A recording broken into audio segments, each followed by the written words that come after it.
Hello students, good evening. कैसे हो आप सभी।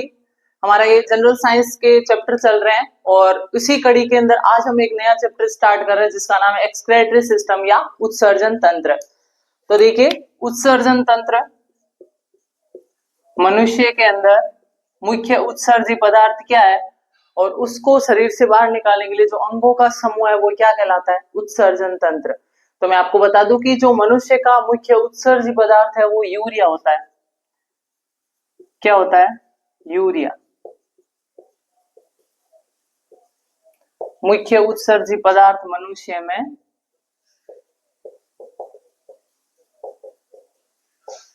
देखिए, हमारे शरीर के अंदर उत्सर्जी पदार्थों का निर्माण किस पोषक पदार्थ से होता है? तो मुख्यतः प्रोटीन के द्वारा होता है। किसके द्वारा? प्रोटीन के द्वारा।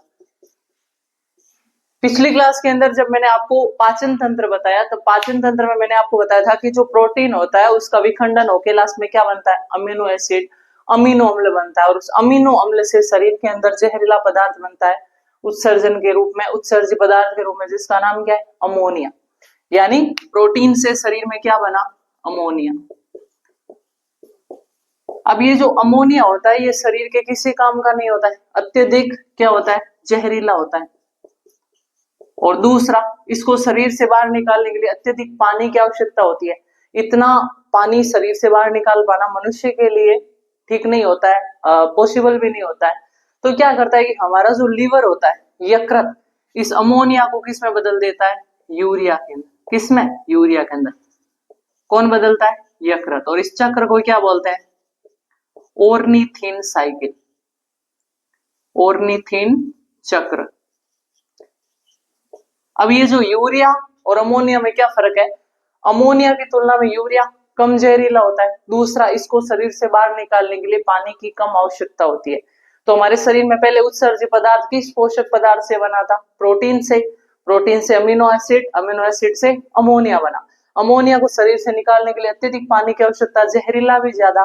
तो शरीर, मानव शरीर में इतना पानी पर्याप्त ना होने के कारण लीवर है, यकृत है, वो इस अमोनिया को किस में बदल देगा? यूरिया के अंदर बदल देगा। और यूरिया को भी किडनी के द्वारा रक्त में से निकालकर शरीर से बाहर उत्सर्जित कर दिया जाएगा। तो ध्यान रखना, मनुष्य का मुख्य उत्सर्जित पदार्थ क्या होता है? यूरिया। और यूरिया को खून से अलग करने का काम कौन करती है? किडनी या वृक्क। तो मनुष्य का मुख्य उत्सर्जी अंग कौन होगा? वृक्क या किडनी। मनुष्य का मुख्य उत्सर्जी अंग वृक्क, या इसे सामान्य भाषा में गुर्दा बोलते हैं, या इसे क्या बोल सकते हैं? किडनी। हमारे अंदर वृक्क की संख्या कितनी होती है? 2 होती है। 2 गुर्दे, 2 किडनी होती है। अब देखिए, ये जब वृक्क या किडनी रक्त में से यूरिया को अलग करती है तब रक्त क्या हो जाता है? शुद्ध हो जाता है। एक लाइन में क्वेश्चन आता है, मनुष्य में रक्त का शुद्धिकरण किस अंग के अंदर होता है? तो वो भी आपका आंसर क्या होगा? वृक्क या गुर्दे के अंदर। तो नेक्स्ट इंपॉर्टेंट पॉइंट, मनुष्य में रक्त का शुद्धिकरण, जिसे हम क्या बोलते हैं? डायलिसिस। क्या बोलेंगे? डायलिसिस वृक्क में होता है।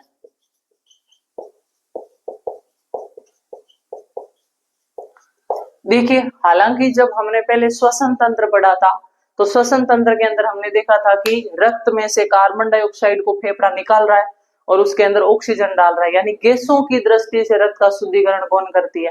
फेफड़ा। यूरिया निकाल कर रक्त का शुद्धिकरण कौन करती है? किडनी। लेकिन वास्तविक रूप से एक लाइन में पूछे कि रक्त का शुद्धिकरण कौन सा अंग करता है, तो आपका आंसर क्या होगा? वृक्क या किडनी। यानी रक्त का शुद्धिकरण पूर्णतः तभी माना जाएगा जब रक्त में से क्या निकाल लिया जाएगा? यूरिया। किडनी क्या करती है? उसमें से खून जाता है, तो किडनी उस खून में से यूरिया को निकाल लेगी, थोड़े से पानी की मात्रा को निकाल लेगी, उन दोनों को मिलाकर यूरिन का, मूत्र का निर्माण कर देती है और शरीर से बाहर उत्सर्जित कर देती है और रक्त है वो शुद्ध हो जाता है। आप देखते हो किसी के अंदर किडनी खराब हो जाए, गुर्दे खराब हो जाए, एक खराब हो जाए तो दूसरे से काम चलता है। लेकिन अगर दोनों ही खराब हो जाए तो फिर क्या किया जाता है? अस्थायी उपचार है डायलिसिस करना। डायलिसिस यानी जो काम हमारी किडनी करती है वही शरीर के बाहर एक मशीन द्वारा किया जाता है। उसमें से खून जाता है, नलिका के द्वारा शरीर से खून को निकाला जाता है, उस मशीन में से खून को गुजारा जाता है, तो वो मशीन क्या करती है? यूरिया को खींच लेती है। कुछ पानी को भी खींच लेती है और वापस रक्त शुद्ध होकर शरीर में आ जाता है। यानी जो प्रक्रम किडनी कर रही थी वही बाहर की मशीन कर रही है, उसको डायलिसिस बोलते हैं, लेकिन ये एक महंगी प्रक्रिया है, प्रतिदिन करवानी पड़ती है। इसलिए किडनी खराब होने पर, गुर्दे खराब होने पर उसका स्थायी उपचार है किडनी ट्रांसप्लांट, यानी दूसरे के गुर्दे प्रत्यारोपित करना। तो ध्यान रखना, रक्त का शुद्धिकरण क्या कहलाता है? डायलिसिस। और रक्त का शुद्धिकरण मानव शरीर के किस अंग के अंदर होता है? वृक्क के अंदर। अगला पॉइंट, मनुष्य का मुख्य उत्सर्जी पदार्थ क्या है? यूरिया। इसके अलावा हमारे शरीर में और उत्सर्जी पदार्थ क्या क्या होते हैं? एक तो हमने फेफड़ों में पढ़ा, कार्बन डाइऑक्साइड भी हमारे अंदर उत्सर्जी पदार्थ है, तो एक तो होगी कार्बन डाइऑक्साइड। दूसरा होता है पसीना, जिसको शरीर से बाहर उत्सर्जित किया जाता है। और मुख्य उत्सर्जी पदार्थ क्या है? यूरिया। मुख्य उत्सर्जी अंग क्या है? वृक्क या गुर्दा। अन्य उत्सर्जी अंग क्या हो सकते हैं? जैसे कार्बन डाइऑक्साइड को निकालने वाला अन्य उत्सर्जी अंग है फेफड़ा। पसीने को निकालने वाली उत्सर्जी अंग क्या है? त्वचा। तो इसको भी हम पढ़ते हैं, इसको नोट कीजिए। तो आगे हम देखते हैं अन्य उत्सर्जी अंग और अन्य उत्सर्जी पदार्थ।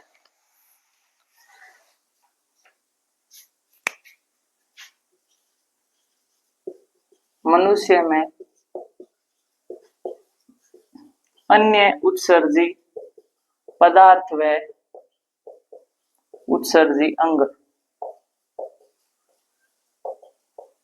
तो अन्य उत्सर्जी पदार्थ में पहला हो गया कार्बन डाइऑक्साइड, और उसको शरीर से उत्सर्जित कौन करेगा? फेफड़ा या लंग्स। और दूसरा उत्सर्जी पदार्थ क्या हो गया? पसीना, जिसे कौन निकालेगी? त्वचा। ठीक है। अब देखिए, जैसे अभी हमने मनुष्य के बारे में पढ़ा कि मनुष्य का मुख्य उत्सर्जी पदार्थ यूरिया होता है, और उसको उत्सर्जी अंग क्या होता है? वृक्क होता है। उसी प्रकार कुछ अन्य प्राणियों के अंदर भी हम देख लेते हैं, जिसमें कई बार क्वेश्चन पूछे गए हैं कि बताइए सांप के अंदर उत्सर्जी पदार्थ क्या होता है, उत्सर्जी अंग क्या होता है। तो उनको हम डिस्कस करते हैं। तो नेक्स्ट देखिए,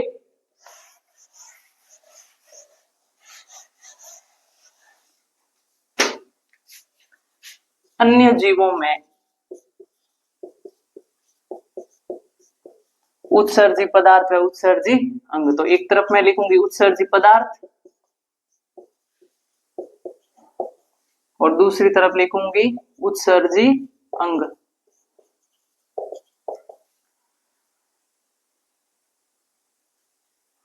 जैसे जीव है मछली। अब हमें पता है कि जो मछली है वो पानी के अंदर रहती है, उसके चारों तरफ पर्याप्त पानी है, तो उसके अंदर उत्सर्जी पदार्थ अमोनिया होता है, जिसको निकालने के लिए भरपूर पानी चाहिए, तो वो मछली के अंदर भरपूर होता है। तो मछली में उत्सर्जी पदार्थ क्या होगा? अमोनिया। और उत्सर्जी अंग क्या होगा? वृक्क या किडनी। अगला है सांप, उसके यूरिक अम्ल और उत्सर्जी अंग, इसमें भी वृक्क या किडनी होगी। तीसरा है पक्षी, इसके अंदर भी उत्सर्जी पदार्थ क्या होता है? यूरिक अम्ल, और उत्सर्जी अंग वही होगा सभी में, वृक्क या किडनी। अगला है मेंढक। मेंढक में मनुष्य की तरह ही उत्सर्जी पदार्थ क्या होता है? यूरिया, और उत्सर्जी अंग वृक्क। और पांचवा है मनुष्य या स्तनधारी, इनके अंदर उत्सर्जी पदार्थ क्या होता है? यूरिया, और उत्सर्जी अंग क्या होता है? वृक्क या किडनी। तो ये आपको टेबल याद करनी है कि किस जीव के अंदर उत्सर्जी पदार्थ क्या होता है और उत्सर्जी अंग क्या होता है। नोट कीजिए इसको। हम नेक्स्ट पढ़ते हैं हमारी किडनी के बारे में, वृक्क के बारे में। मनुष्य का वृक्क कैसा होता है, क्या संरचना होती है उसके।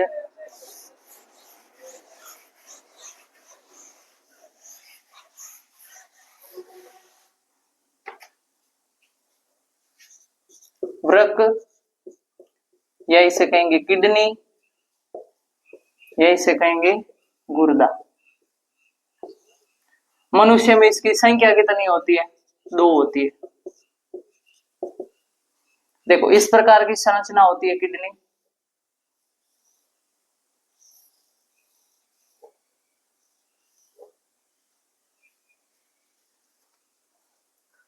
प्रत्येक किडनी के अंदर इस प्रकार की संरचनाएं होती है, नलिकानुमा, जिन्हें क्या कहा जाता है? नेफ्रॉन कहा जाता है। क्या कहा जाता है? नेफ्रॉन। ये नलिकाएं किडनी का संपूर्ण काम करती है रक्त का शुद्धिकरण करके, इसलिए नेफ्रॉन को क्या कहा जाता है? वृक्क की क्रियात्मक इकाई, functional unit of the kidney. देखिए ये दो क्या है, वृक्क या किडनी है, इसके अंदर ये संरचनाएं क्या कहलाएगी? नेफ्रॉन। ये नलिकाएं हैं, ये क्या कहलाएगी? नेफ्रॉन। और इस किडनी में खून की नलिका आएगी, किडनी उसमें से यूरिया निकालेगी, कुछ पानी की मात्रा निकालेगी, खून की नलिका वापस चली जाएगी, वो पानी और यूरिया मिलकर मूत्र बनाएगा जो इन नलिकाओं के अंदर डाल देगा। इन्हें क्या बोलेंगे? मूत्र नलिका। क्या कहेंगे? मूत्र नलिका। और फिर ये नलिकाएं आगे जाकर किसमें खुल जाएगी? मूत्राशय के अंदर खुल जाएगी। ये संरचनाएं क्या कहलाएगी? मूत्राशय। ठीक है, तो वृक्क की संख्या कितनी होती है? 2। वृक्क की क्रियात्मक इकाई क्या है? नेफ्रॉन।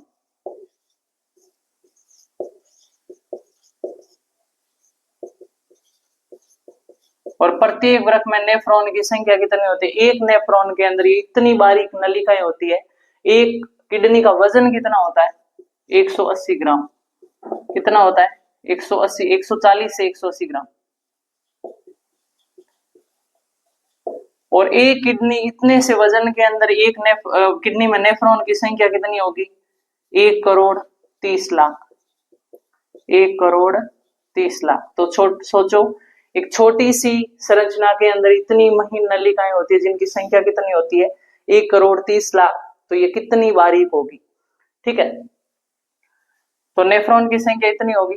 जो किडनी है इसका रंग कैसा होता है? लाल गुलाबी रंग की होती है ये। और इसका आकार कैसा होता है? सेम के बीज के आकार की। सेम के बीज के आकार की। ठीक है, इसका कार्य क्या है? रक्त का शुद्धिकरण करना। रक्त का शुद्धिकरण करना। और उस प्रक्रिया को क्या बोलेंगे? डायलिसिस, या हिंदी में उसको अपोहन बोलते हैं। क्या बोलते हैं? अपोहन। नोट कीजिए इन पॉइंटों को, फिर हम कुछ और पढ़ते हैं किडनी के पॉइंट्स। तो रक्त का शुद्धिकरण डायलिसिस कहलाता है। ये नाम मैं यहां पर लिख रही हूं।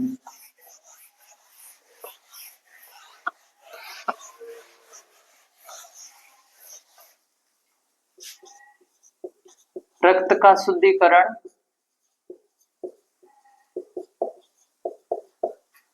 वृक्क में होता है, वृक्क द्वारा होता है,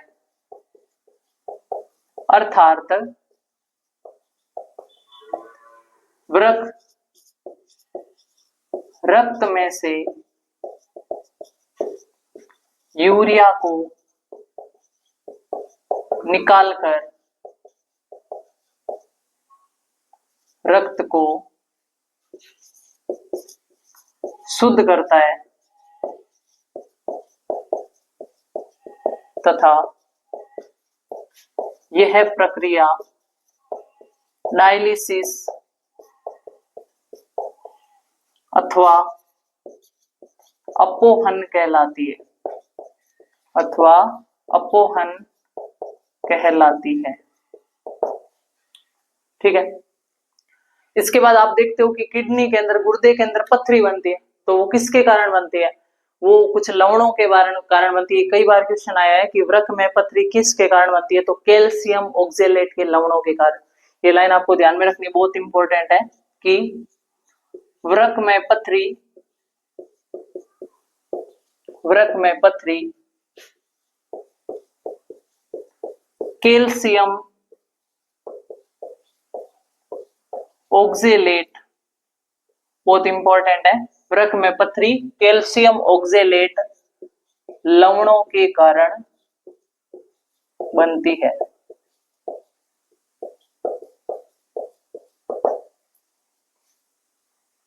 और इसके बाद हम अंतिम पॉइंट पढ़ते हैं यूरिन के बारे में, मूत्र के बारे में, कि किडनी क्या करती है? रक्त में से यूरिया को अलग करेगी, उसमें कुछ पानी की मात्रा मिलाकर क्या बना देगी, मूत्र। आप देखते हो सर्दी के मौसम में मूत्र की मात्रा ज्यादा होती है, गर्मी में कम होती है। क्यों? क्योंकि गर्मी में शरीर में पानी की रिक्वायरमेंट ज्यादा होती है, तो किडनी रक्त में से पानी को कम ले पाती है, तो मूत्र भी कम बनेगा।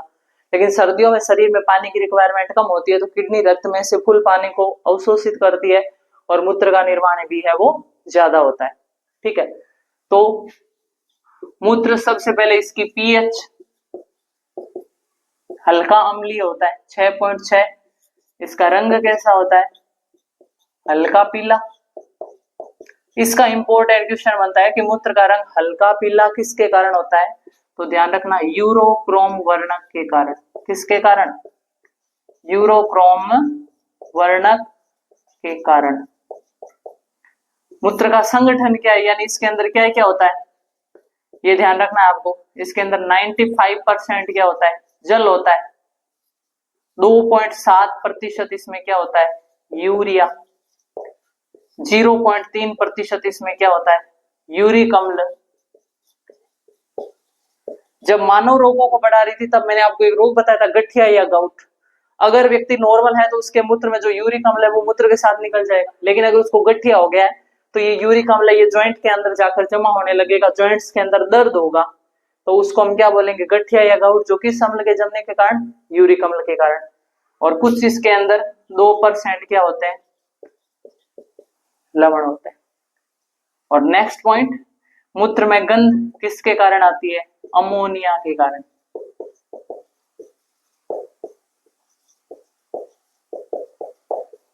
अब आप सोचोगे कि अमोनिया कहां से आया, वो तो यूरिया में बदल दिया गया था। इस मूत्र जैसे शरीर से बाहर उत्सर्जित होता है वो हवा के संपर्क में आता है, तो कुछ यूरिया वापस किस में बदल जाता है, अमोनिया में, और वो गंध देने लगता है। ठीक है, तो मूत्र में गंध का कारण क्या है, अमोनिया। तो ये मूत्र के पॉइंट थे।